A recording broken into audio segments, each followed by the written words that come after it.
So we are back again for another roundtable discussion. I'm so excited. My name is Casey. We are with Miss Rachel Drosdick-Sigafoos. Did I get it right? Yep. Cool. Okay, fine. I love it. And we are talking today about what it is to face the stereotype of being a do-gooder, right? So real quick, I'm going to read out what the definition of that is, so people kind of understand why we're talking about this in the first place. But according to Merriam-Webster, a do-gooder is actually defined as the following. Number one, someone whose desire and effort to help people, such as poor people, is regarded as wrong, annoying, useless, etc. Or number two, an earnest, often naive, humanitarian or reformer, right? So this is kind of one of the topics that we came up with early in our discussions about what we would talk about on this podcast. And it's something that we kind of need to knock out of the way. Mm-hmm. I don't know if you've ever experienced this before, but having someone kind of look down on you like what you're doing is very nice and kind-hearted, but they may not take it seriously because they see you as a do-gooder, someone who's naive and helping other people. So let me get your initial thoughts on what that means to you. So, geez, it's kind of tough to say whether I've been on the receiving end of that kind of judgment. I have to assume that I have. I know that I've sat in meetings in my prior career where my ideas have been called cute, which was not appreciated. And I think that people from different backgrounds sometimes look at individuals who work in human services or therapy or advocacy might view our approaches as naive. And I've experienced that most working with individuals in law enforcement, where the idea that because I have not been at a murder crime scene myself, for example, or I am responding to a victim after they have been in a traumatizing situation, but not during the situation itself, that I don't have a full grasp of the work that I'm trying to do. Those are the two instances that I would say I've experienced the most. I will also add, though, that I'm a person of faith, and one of the things that I see floating around in faith communities a lot is the confrontation of, if you're willing to travel abroad to work with children in orphanages or people who are living with AIDS, but you're not willing to do similar work in your own community, what is the notion about your activism? And what does that say about your activism? Yeah, that whole cute thing, that gets under my skin. Yeah.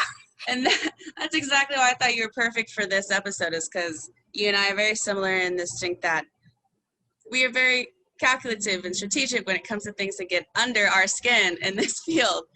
Cute though, I'm honestly though, you've both of those entities, and I'm not, like talking down on them or anything, but in other cases, I've seen that too, especially with childcare and social work in that regard. They come around and they don't really believe each other's ideas will work, or they don't take them seriously because we mentioned this in the first episode, egos, professional egos kind of get in the way. And so I can see like that kind of attitude within our disciplines and like among the disciplines that kind of sort together, kind of fosters this stereotype that people outside of our world completely, like the neighbor next door or the businessman or the banker or whatever it might be, think like, oh, they're just being really nice and helpful. They don't know what they're actually doing. So I think in family ways, there's certain family conversations I've had where they sound interested, they want to know what I want to do, like, oh, I want to work with people, and especially in like higher education. And what it comes down to is they don't understand exactly what that entails. It's not as easy as someone saying, oh, I'm going to be a business person. or I'm going to be a doctor or a lawyer. Right. You can think like, okay, so the steps to that are this, that. Right. They understand that there's this specific absolute level of difficulty to getting to that space. And for human service professionals, which does include nurses and doctors, people don't Right. realize that. For the more obscure roles that we have, like yours as well, like people don't understand it, so they automatically think like, that's really sweet, cute. Sweet. Like I'm not Yes. here to be sweet, but I appreciate it. I don't. I think some of so sweet is definitely a thing that I hear. Admirable too. That's very admirable. But I think one of the things that exists, especially in a society that highly values capitalism as a measure of success, so what's in your bank account, because human services employees often are some of the lowest earners, our work is seen as not as valuable because the compensation says it's not valuable, when in fact it's the reverse. Our work is invaluable. When you're working with someone to help them overcome their traumas, when you're working with someone to help them avoid relapse, whatever it might be, that is work that keeps quote unquote capitalism moving. But it's seen as, I mean, if you're making $30, $35, $40,000 a year with a master's degree, that must mean you made poor decisions. Lord Almighty. That you're right, and that's just it's silly to me, and I know it's silly to you in regard, like we know what we put into this, and it goes beyond like the hours of work. It goes into like whatever personal experiences have brought us to this point, and that's invaluable as well. But it's ironic that the things that the work that we give and the services we do, and just the reason that we show up every day in the first place, that is seen as far less valuable than, I don't know, like the products on the shelf. Mm-hmm. Mm-hmm. Someone didn't go to the equation school, right? Like it's not an equation that works out very well for anybody. Yeah. And so I don't know. I wonder, I feel like nonprofit, so this is something I think goes along with like the do-gooder stereotype, right? There are so many restrictions on nonprofits alone. Or just think of entities in general that require public funding to survive. Mm-hmm. And those restrictions, a lot of it plays into like what you're doing is a human service. You're doing a kind thing. Therefore, you shouldn't need the investment, right? It's like, wait a minute, but these things still cost money. Like my kind heart won't pay for the 60 beds that are needed in a homeless shelter, you know?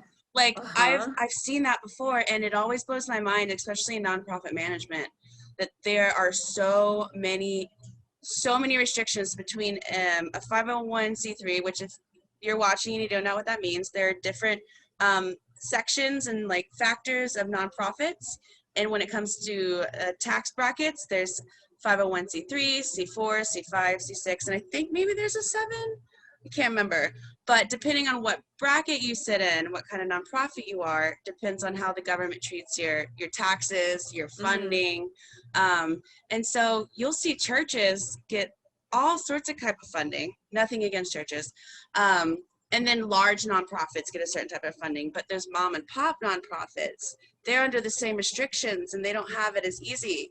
And they're kind hearts. Everyone built these places and these entities off kind hearts, but they're not paying the bills, you know? Right. And it's that do-gooder spirit. Like, just because we're do-gooders doesn't mean that our kindness is going to get us, you know, through just the everyday obstacles and like supplies that we need, you know? Right. And I think that the word that I would apply to that is altruism, that people who highly value altruism, I've observed, are often accused of being anti-capitalism. And the notion that gets tied into that is, well, if you're altruistic, why are you asking for higher earnings? If you're altruistic, why are you trying to expand the quote unquote do-gooder work that you're doing? Because I thought that this was just about helping people. The fact of the matter is we can't get out of being in both systems. I don't get to not pay my mortgage just because I'm altruistic. Yes, exactly. Yeah. I couldn't agree more. And I think that something that we very much like holds us up, you know, we have our own holdups in our own field, like even in our interdisciplinary work, right? Mm-hmm. And then we have the holdups that sit outside of us for people that don't understand. Yes. And so it's very difficult when like there's the problem inside and there's the problem outside. So Yeah. how do you see either yourself or people that you work with like address this stereotype of what we do as altruistic do-gooders? Honestly, I think the most effective thing that I've seen so far is ignoring. And when there's a hearing ear, educating. I think that people who want to reduce what we do down to do-gooderism or saviorism, whatever we might want to call it, snowflakeism, for heaven's sakes. My Lord, I love it. We can make a whole stereotype dictionary. Yes, that if that's what we're going to, if people are going to reduce us down to that, they're automatically saying, I'm really not interested in hearing the depths of the work that you do and what goes into that and what comes out of it. But when there's someone who is willing to have the conversation, really going through that conversation. And I think it's helpful at times to recognize when someone is only having those kinds of discussions, only saying those kinds of things when it serves their benefit. That this is when it's helpful to call someone a snowflake, and this is when it's helpful to say, that's not what I meant. Yeah, okay. Yes, and you see that all the time, all the time. Absolutely. I live and work in a very rural, lacking diversity location. I have heard people refer to my area as God's country. And again, I'm a person of faith. So in some situations, I can integrate into that conversation and show people this isn't just some idealism. But there are definitely times when I'm listening to conversations and knowing this isn't a group of people who really want to hear the realities of this kind of thing. They don't want to know it's happening to their next door neighbor. They don't want to know the risks that exist to their child's best friend about sex abuse or suicide or a family addiction. They don't want to hear about that, right? The old NIMBY, not in my backyard. Yeah. So pushing off those ideas by talking about, oh, you're just a do-gooder. Well, that makes it easy.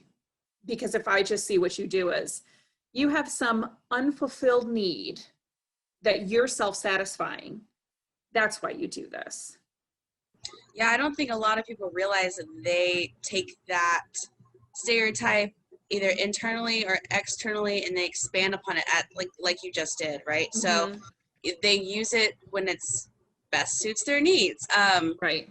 One of the things that I find, so somebody I graduated with, her senior paper or thesis was on mission trips. Yeah. And she kind of confronted this idea of mission trips, mission groups going into other countries with their idea of what they think is right and wrong, what is good and bad, what serves people best, what doesn't. And kind of, you know, addressing like this internal do-gooderness. I love that with these words that are coming up with, that applies to both people that serve others and those who don't watch us do it anyway. So yeah, it's fascinating to me that it's kind of like it's an all-in-one fix, right? So we can just all say we're do-gooders and we're all altruistic, and that protects us from having to learn something. And on the outside, it's, well, everybody's just trying to do something to serve themselves, so they're all these altruistic do-gooders, and you know that shouldn't be taken as seriously. right. So again, we go back to those two, you know, those elements like butting heads, and it makes us so much harder to actually provide help, but then also receive it, right? Right. Yes. That is such an important note, to provide help and also to receive it. because when you stigmatize seeking help, whether that's for financial stability, food instability, housing instability, the fact of the matter is, and I tell myself this all the time, and it's not partially, it's completely based on my own history, that I realize that the times that I've wound up in really dire circumstances has been a stroke of tragedy. And the times that I've managed to sidestep it has been a stroke of luck. That most of this, I didn't earn. I was born with a specific set of privileges, and not just the color of my skin, but also the financial stability of my family. And there could have been so many points along the way that even at times that I was living below the poverty line, I still had supports in place that I didn't earn. So I don't get to take responsibility for why I could manage living below the poverty line emotionally. I don't get to take responsibility for that because it's a stroke of luck that I'm not in a different position. But when somebody does wind up in those positions, and so I'll include here, I have a history of suicidality. I began having passive suicidality, meaning I had thoughts of dying, but didn't have any thoughts to harm myself when I was 13 or 14 years old. And I can very vividly remember not even thinking that was weird because I had never shared those thoughts with everybody else. I just thought everybody had them. Well, when I was 29, I was in a serious car accident and sustained a concussion. And what had been passive suicidality, and I was already in treatment, had medication management and an excellent therapist who I had been with for a number of years, it became actively suicidal, where I was developing a plan to take my life. I had not acted on it. And the only reason I had not acted on it was because I didn't want to live. And so I needed to make sure that the plan was precise. Because I had already been in care, I didn't have concerns for reaching out for help because I knew that there were capacities, there were facilities, there were supports available to me. Had I been in a more stigmatized situation at that point, I don't know what might have happened. I don't know what I might have done if I didn't feel like I could reach out for care because I had stigmatized seeking help, accessing help. And that's a big part of what I bring into my profession now, especially working with young people with suicidal thoughts, is you've done the right thing. I'm glad that you said this out loud. I know this is very hard for you, but I'm so glad that you spoke this out loud because it speaks to how brave you are. I really, really appreciate you sharing that. And it's always a blessing to hear people's in stories, what I like to call in stories, the things that bring them into the, the service discipline. Yes. Yeah. And I 100% can relate to the come up, right? So I was raised in a broken family, but I can't take responsibility for the emotions and like the way I reacted at the time because I had the extra support outside of the broken family that carry me through. What I have noticed though, and I'm so glad, this is why I'm really glad you brought in your story, is that these do-gooders, right? These characters that people assume a do-gooders have are so much deeper than they appear, right? So the way to spot someone who's more than just a do-gooder, right? Because we have people on the inside who claim to be and act like it, and then we have the stereotype that exists on the outside and is put on us. The way to spot one is you can usually have a conversation with somebody, and it was not always, but most of the time something very significant and or maybe drastic, traumatizing, emotionally upheaving, right? That brought them into serving other people. And that's when it goes beyond just do-gooding, right? Because being a do-gooder, there's this naive humanitarianism to it, this altruisticness, this high in the sky, almighty kind of, I'm going to fix things without anybody's, input. When really what brings so many of us into serving others is like, we were suicidal, or we had a broken family, or we were marginalized, or it's a pay it forward. Yes, right. And that's what I've seen with all the sorts of people that I've met so far in my years, my very few years in the discipline, is everyone has a backstory that brought them here, right? Yes. There's something that they were not served, something that was taken away from them, that they want to pay forward. They want to make sure other people have that, right? Yeah. And there's privileges that play into that, and how we accumulate our skills and our abilities to do so. But our personal stories, that separates us from being just these altruistic people. One of my favorite quotes, and I'll put the link to the article that I'm referring to down in the description for this podcast, but it's called Altruism Born of Suffering.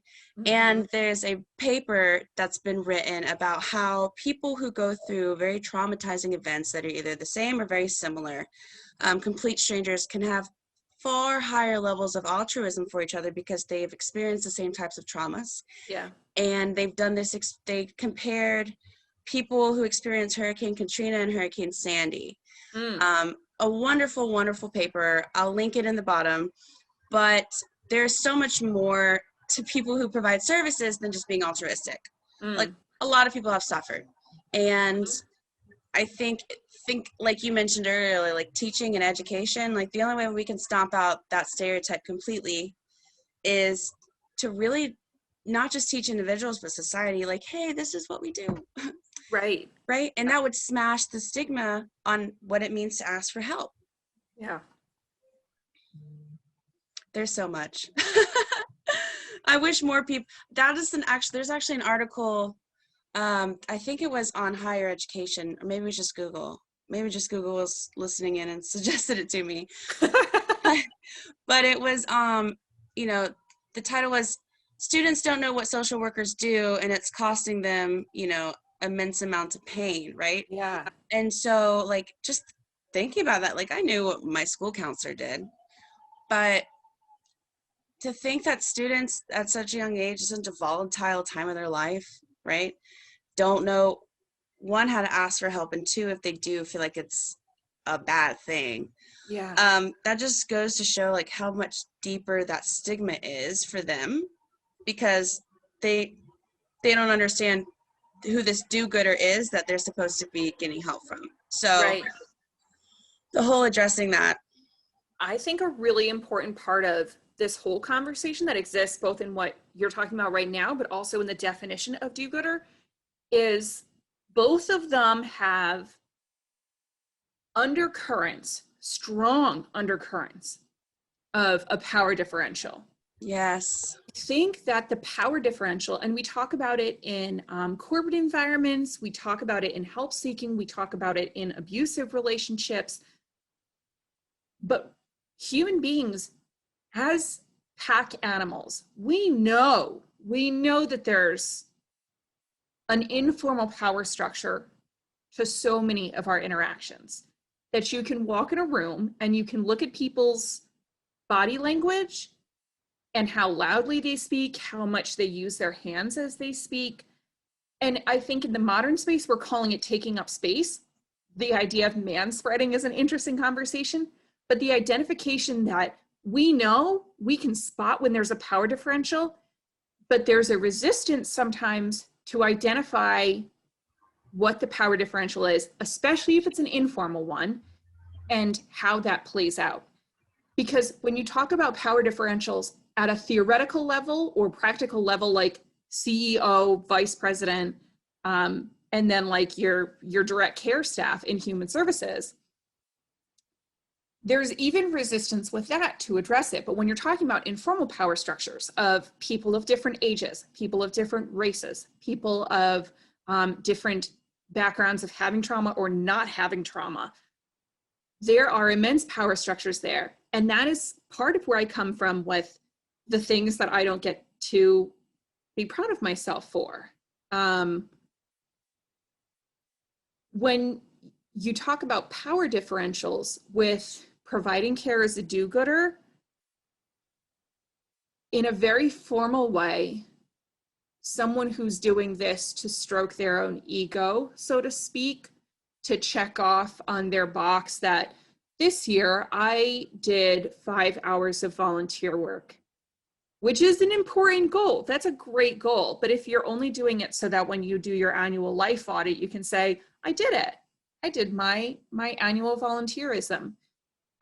There's a power differential there that says, this isn't really a part of my life except in a superficial sense. Whereas when we're talking about the work of the people who really truly have a heart for it, oh, we want that power differential crushed, because we understand that that child who doesn't know what the social worker at his school does, who doesn't know what they're safe to share, or whether that person will judge them, let alone that their ethical standard says they're not allowed to judge you. Whew. What are the risk factors to that child? What are the risk factors of that power differential? You know where that shows up as well, that power differential that really exploits that do-gooderness is in the justice system, right? So most people who are charged with any kind of charge you can think of, they have to serve a certain amount of community service hours. Yeah. And I've seen it before.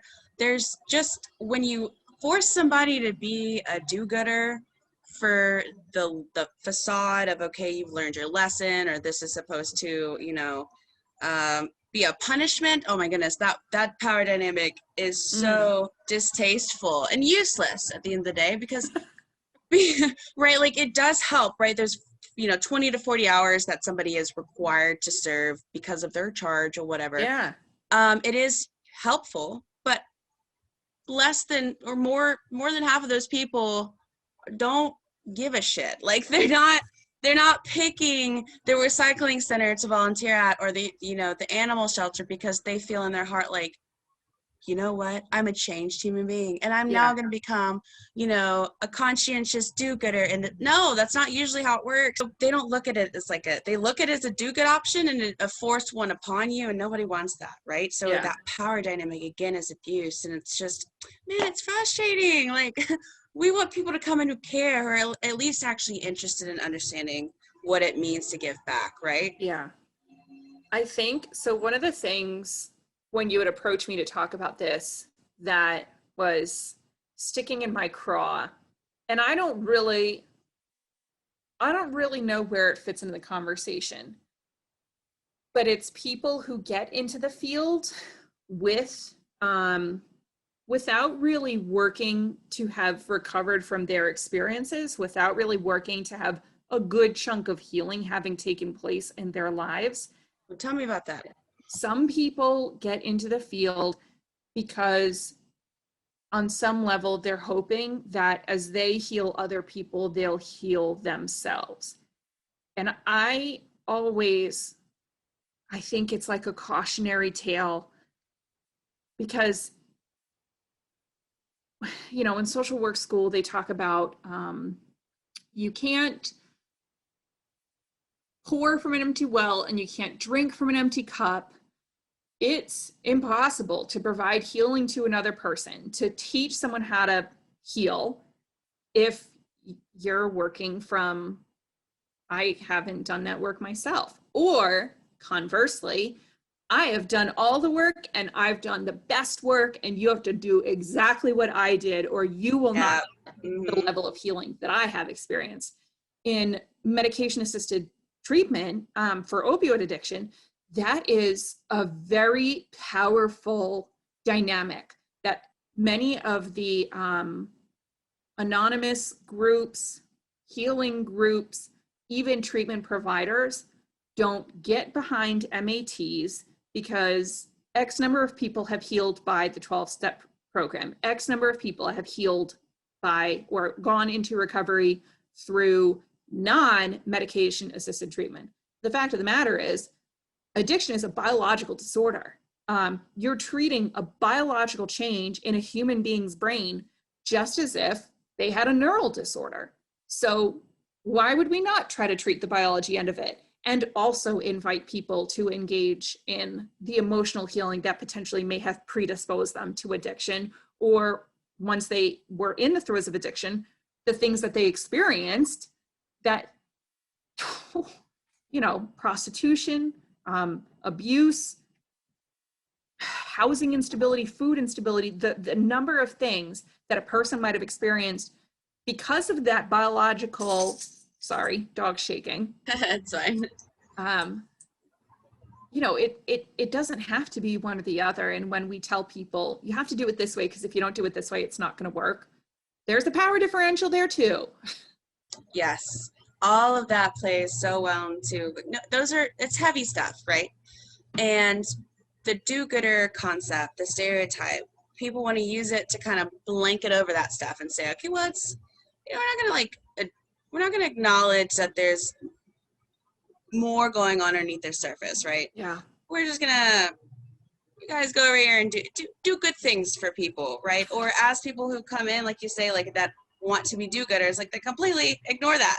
They think Yeah. it's, whether they're trained or not, whether they're educated, or, you know, in the discipline or not, like they will come in and say, yes, I understand that this happened to you and that happened to you, but I still think the way I would approach the problem is correct. So therefore, yeah, right? That is the ultimate worst do-gooder. Like, oh my goodness. Okay, so coming to an end of this, I think we're having a great conversation.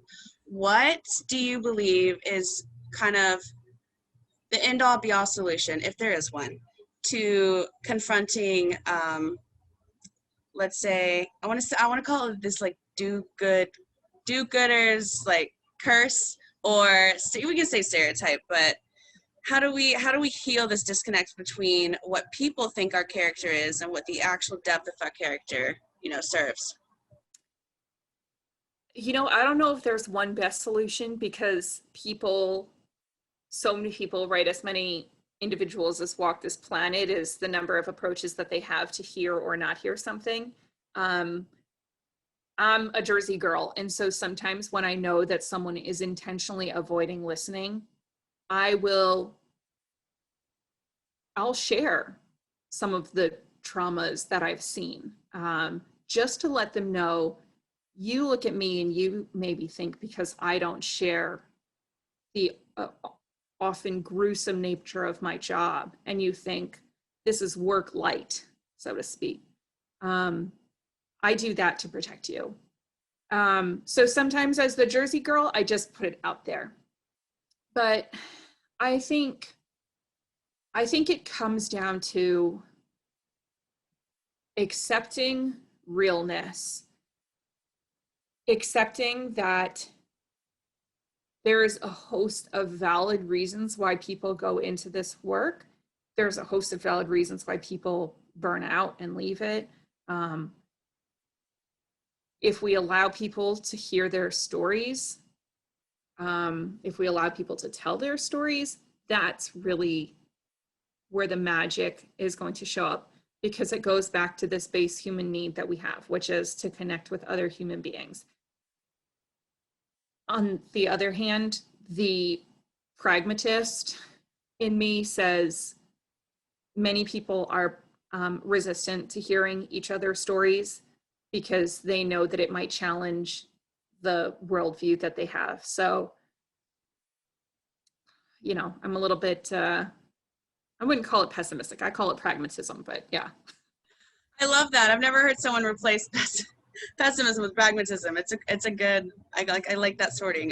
There's so a you're practicality saying, to it. yeah, well, absolutely, because we can't all sit down and say, okay, for every person in the entire world who has this idea of what a do-gooder is, let's sit down and talk about it. Like, we Right. have more important things to do.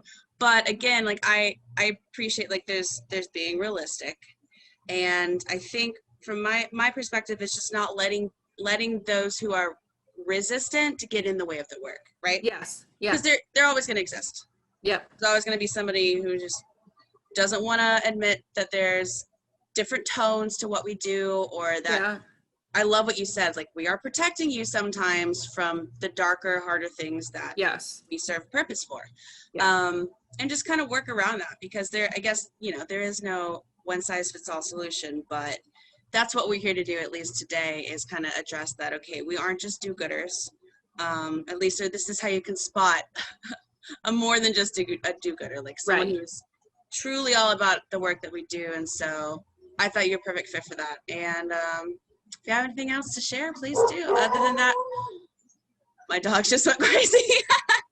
They don't want to sit. Listen, I will share that all day long. Like, if you're in this world, if you're an advocate, if you're an educator, if you're a healer, if you're an empath, whatever it might be, make sure above all that you are staying engaged in your self-care, and your dog's barking is a great entree to that conversation, because when we avoid our self-care, when we get out of that mindfulness phase of what our responsibilities are and are not in our world, in our heart, and in our work, that's when I think people who got into the field with really positive intentions can risk going to that side of, I'm a do-gooder. I am helping people. My boss, I have someone who says that she always feels a little bit concerned when someone says, I got into this field because I want to help people, because people are going to turn down your help. And that's a responsibility that you have to say, I'm not getting into this field to help people. I'm getting into this field to equip you with a toolbox that if you don't want to take when you leave my office, I'm okay with that. That does not damage my self-view or anything. But where it comes to our self-care, our mindfulness, our relying on our supports, I think that's, as much as it's a barrier to burnout, is a barrier to putting things in our own path. They're going to trip us up and expose us to, I'm just here to save people. You know, I'm that good. Self-care. I love talking to you. I love talking to you. You just have, that's why I knew it'd be perfect for this conversation, because you just have this mindful spirit of, okay, here's what the problem is, but don't get bogged down by it. It's okay. Here's the way we address it. So thank you. I appreciate you talking with me today, and whatever we talk about in the future too. All right. Take care, Casey. Thank you for having me. Thank you for tuning in to this episode of our Roundtable podcast. The support and feedback following our premiere episode was tremendous, and if you haven't seen it yet, check it out in the description box below. If there's a topic you'd like us to bring to the table, go ahead and let us know in the comment section below, or you can shoot us an email. Be sure to connect with us on social media, and head over to our website to check out all the ways you can get involved and stay up to date with everything NOHS.